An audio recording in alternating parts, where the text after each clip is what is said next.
Good morning. Today is the last Child of the Week assembly for the autumn term. We're getting really near to Christmas now. And my granddaughters are coming all the way from the United States of America next weekend to see me. I haven't seen them for over 2 years. So I've been looking out some books to share with them, and I thought I'd share one of those with you today. But before I do so, let's begin with our liturgy.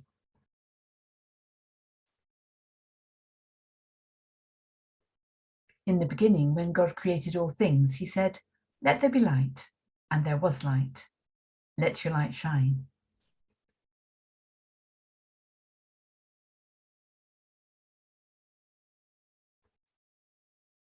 God is light, and in him there is no darkness. Let your light shine. Jesus said, "I am the light of the world. Let your light shine."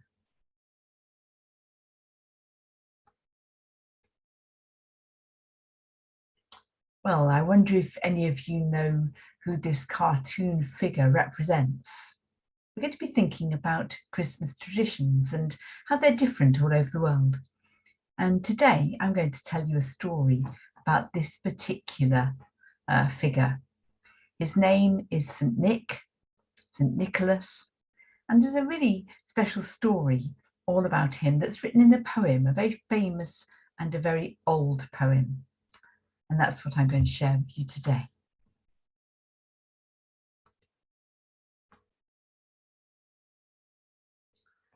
So St. Nicholas, this poem, "'Twas the Night Before Christmas," is a really old one that dates back to about 1800, so over 200 years ago.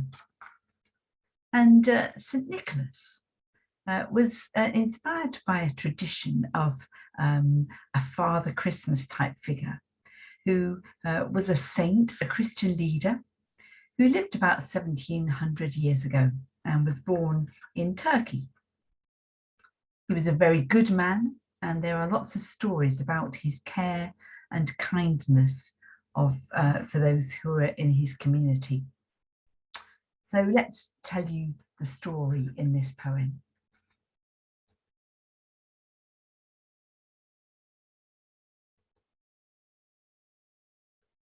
"'Twas the night before Christmas, when all through the house not a creature was stirring, not even a mouse. The stockings were hung by the chimney with care, in hopes that St. Nicholas soon would be there.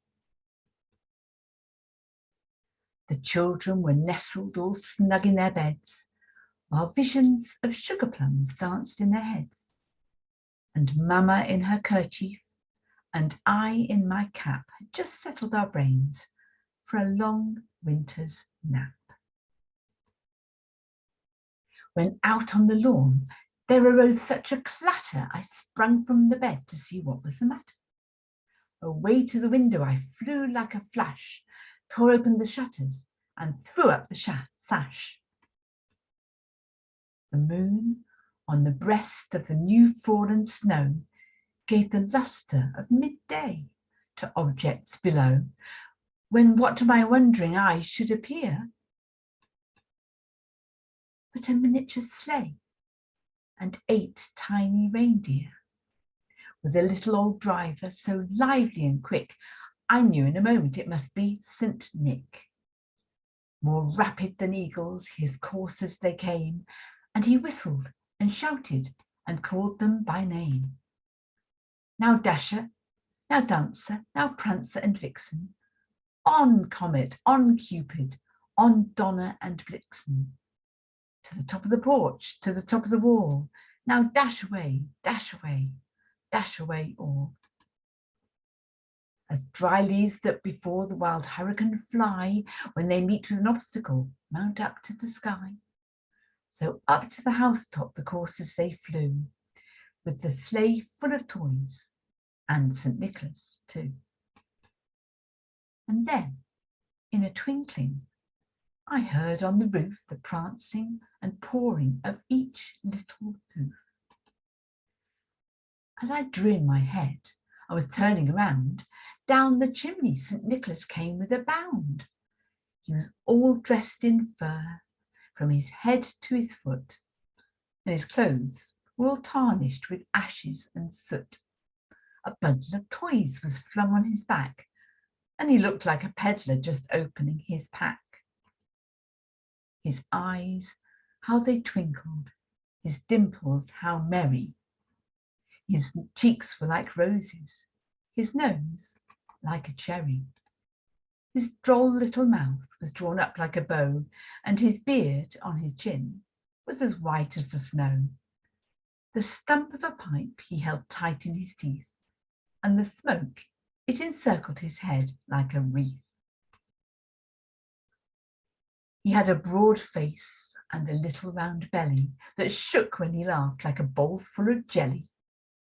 He was chubby and plump, a right jolly old elf, and I laughed when I saw him in spite of myself. A wink of his eye and a twist of his head soon gave me to know I had nothing to dread. He spoke not a word, but went straight to his work and filled all the stockings, then turned with a jerk, and laying his finger aside of his nose and giving a nod, up the chimney he rose. He sprang to his sleigh to give his team a whistle, and away they all flew like the down of a thistle. But I heard him exclaim as he drove out of sight, "Happy Christmas to all, and to all a good night."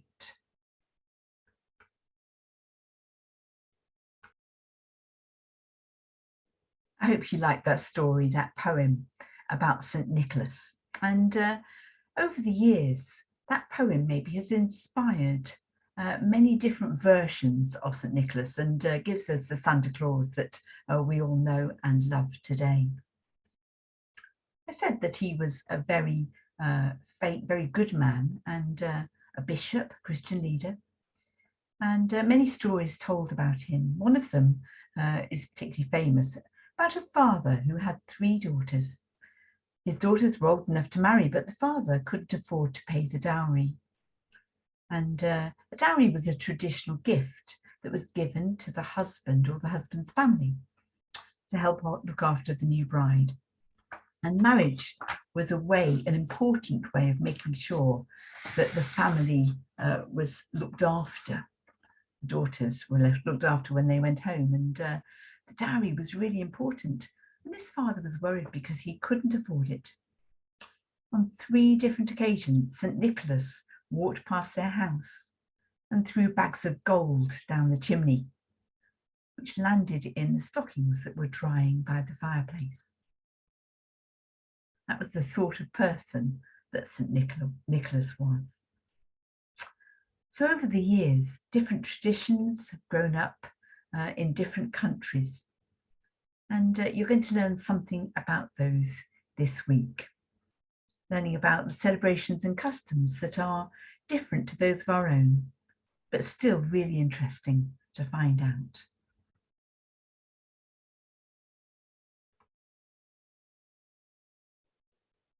So, what traditions do you have now that reflect aspects of the stories you've heard today? We had the gift giving, the stockings by the fire, the chimney. Maybe those are some things that resonate, that you think of to do with Christmas. Do you know any of the traditions celebrated at this time that are different to those that are celebrated by your family? Are you surprised that people celebrate in very different ways? It's good to learn about the different ways that people all over the world celebrate Christmas. Let's just bow our heads, and if you want to join me in this prayer, then you can say Amen at the end. Dear God, we're thankful for the diversity in our own communities and know that people celebrate similar events in very different ways. We're thankful for all the traditions that are celebrated by our families and our communities. Help us to respect those around us as we learn about the customs and celebrations of others. Amen. And let's join together with the Lord's Prayer.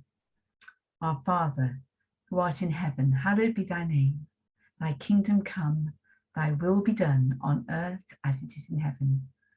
Give us today our daily bread, and forgive us our trespasses as we forgive those who trespass against us. Lead us not into temptation, but deliver us from evil. For thine is the kingdom, the power, and the glory, forever and ever. Amen.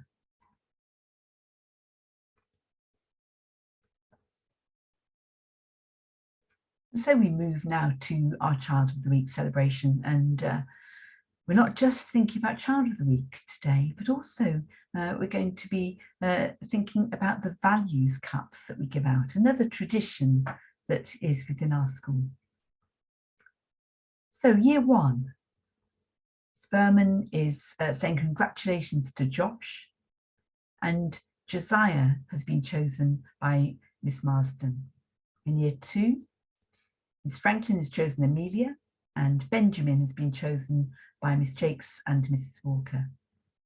In year three, Oliver is the Child of the Week for Mrs. Epps and Mrs. Poole, and Hussein has been chosen by Miss Crofts.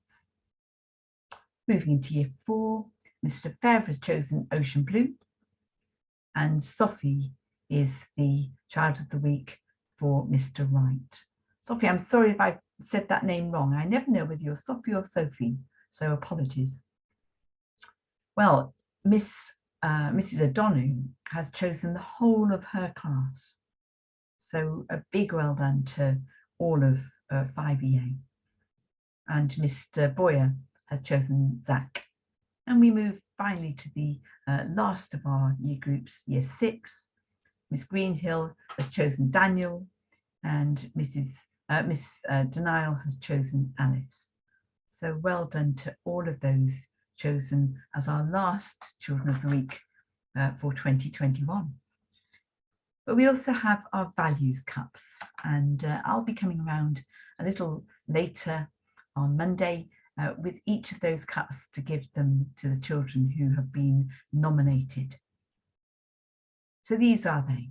So in year one, Miss Berman has chosen Fletcher, and Miss Marsden has chosen Grace. In year two, Miss Franklin has chosen Evelyn, and Mrs. Jakes and Miss Walker have chosen Lucy. In year three, Miss Crofts has chosen Emily, and Mrs. Epps and Miss Poole have chosen Lamara. In year four, Mr. Lefebvre has chosen Tang, and Mr. Wright has chosen Zane. In year five, Mr. Boyer has chosen George, and Mrs. O'Donoghue has chosen Amelie. And finally, Mr. Nile has chosen Oliver, and Miss Greenhill has chosen Isabella. So those are the children who have been nominated for values trophies, showing all of our values at Winslow.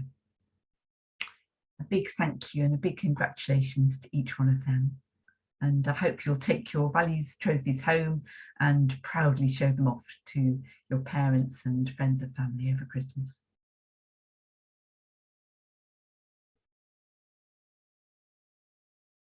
We finish our assembly as usual by saying this blessing to each other. Go in the light and the peace of Jesus, in the name of Christ. Amen. I hope you all have a really fabulous last week of term.